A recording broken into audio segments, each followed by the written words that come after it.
Namaste students. Now we are going to start the next chapter in the syllabus for class 12. The name of the chapter is Indigo and it has been written by Louis Fisher. Let me tell you something about the author. He served as a volunteer in the British Army for a long period of time, and he made his career as a journalist, and he wrote for the New York Times, the Saturday Review, and many other European and Asian publications. His book, The Life of Mahatma, has been reviewed as one of the best books ever written on Mahatma Gandhi. And this particular chapter that we are going to take up today is a part of this book. It is an excerpt that has been taken from the book, The Life of Mahatma. We live in free India, an independent India, and the credit goes to the freedom fighters who sacrificed their lives in order to free our nation from the shackles of British rule. All our lives will remain indebted to them for their contribution. Now, in the beginning of the chapter, the writer tells us that he had gone to see Mahatma Gandhi at his ashram in Sevagram when he started narrating how he began his struggle for independence, how he started urging the Britishers to leave India. In December 1916, there was an annual convention of the Indian National Congress Party in Lucknow, which was attended by a large number of delegates and visitors. There, Mahatma Gandhi met a poor sharecropper named Rajkumar Shukla. He was a poor peasant from Champaran, though he was an illiterate farmer, but he was quite resolute. That means he was a determined person. He had a firm decision. He complained to Mahatma Gandhi about the landlord system in Bihar because the sharecroppers, they were suffering due to the ancient arrangement between the poor farmers and the British landlords. Shukla wanted Mahatma Gandhi to visit Champaran once in order to help the poor sharecroppers come out of their miseries. Since Mahatma Gandhi had a number of prior engagements, he used to follow Gandhiji wherever he went because he wanted to convince Gandhiji to visit Champaran at least once.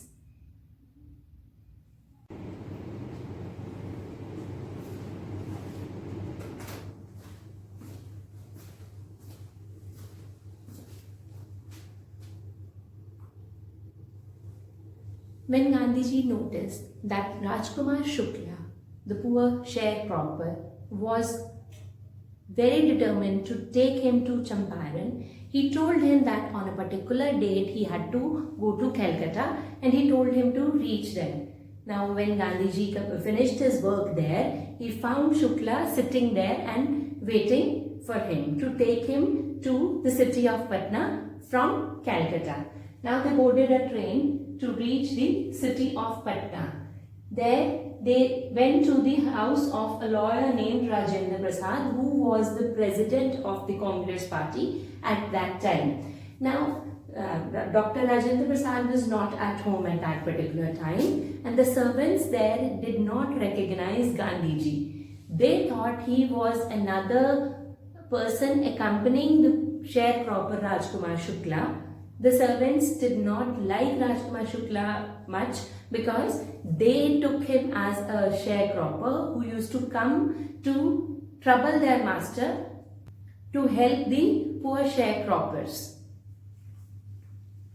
Gandhiji was considered another untouchable, and he was not even allowed to draw water from the well. So we can understand that how many evils we had at that particular time in our society. Gandhiji decided to go to Muzaffarpur, which was en route Champaran, because he wanted to obtain more information related to the case, because Rajkumar Shukla, being illiterate, could not supply enough information to Gandhiji. He sent a telegram to Professor J.B. Kriplani of the Arts College in Muzaffarpur, informing him about his visit.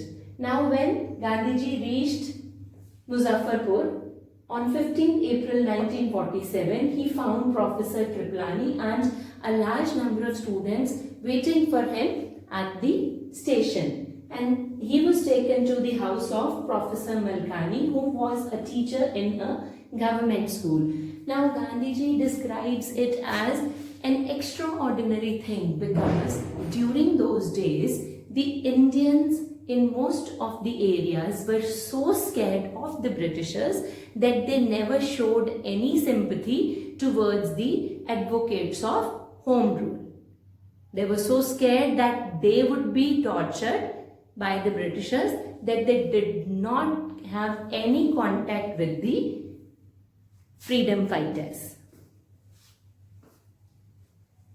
The news of Gandhiji's arrival at Muzaffarpur spread to Champaran, and a large number of sharecroppers also came to see Gandhiji and to see how he could help them out of this sharecropping agreement. When lawyers came and started briefing Gandhiji about the situation, he reprimanded them and criticized them for charging a hefty amount as fee from the poor sharecroppers. Gandhiji was not in favor of going to the law courts because he felt that the Indians were too scared of the Britishers. So he wanted that instead of fighting the cases in the court of law, he wanted to make the Indians free from the fear of the Britishers. By that time, the landlords came to know that Germany had started the production of synthetic indigo. The cunning landlords charged compensation for releasing the poor peasants from the 15% arrangement. The poor sharecroppers did not know about the production of synthetic indigo. Some of them agreed, paid the amount, and got their land back. But some others resisted and engaged lawyers. After some time, the news related to the production of synthetic indigo reached the sharecroppers, and the ones who had signed the agreement and paid the amount to the landlords felt cheated and they demanded their money back. At this point of time, Gandhiji reached there and intervened. He asked the secretary of the British Landlord Association for details. The secretary refused to extend any kind of help to Gandhiji, saying that he was not supposed to help any outsider. Then Gandhiji contacted the Tirhut commissioner, who sternly advised Gandhiji to leave that place immediately. Gandhiji refused to obey, so he was summoned to appear in the court the next day. The news of Gandhiji's conflict with the authorities spread, and the sharecroppers gathered around the courthouse in large numbers. This showed that they had shaken off the fear of the Britishers and they were holding demonstration in order to extend their support towards Gandhiji. Officials had no other option than asking Gandhiji to help them control the crowd. This incident made it very clear to the Britishers that their power was no longer unchallengeable. They also understood that if Indians joined hands and they wanted to protest against their might, they really had the strength to do that. Now the authorities were in a fix and they wanted to postpone the trial As they could sense the seriousness of the situation, it was clear that they wanted to consult their seniors before passing on any kind of judgment or verdict.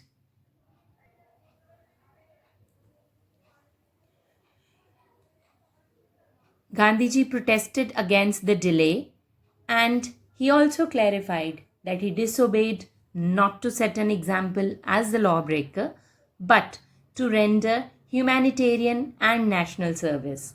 He explained that it was his duty to let the people understand that in order to fight for their rights, if they had to disobey the law, it was not wrong. The court reconvened after a 2-hour break. The judgment was withheld for several days with the permission for Gandhiji to stay free.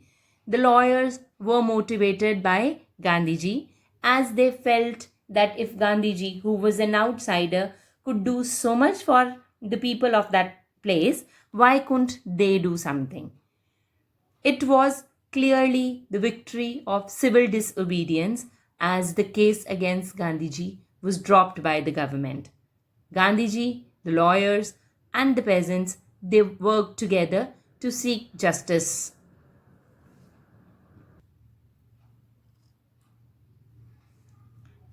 After this, detailed plans were made to continue civil disobedience.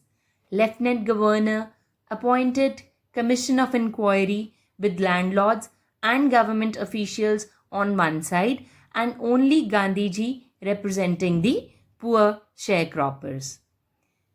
Due to a number of evidences against the landlords, they were left with no choice. So they had to agree to refund the money to the sharecroppers. The landlord expected Gandhiji to ask for the whole amount, but he just asked for refund of 50% of the amount they had collected from the sharecroppers.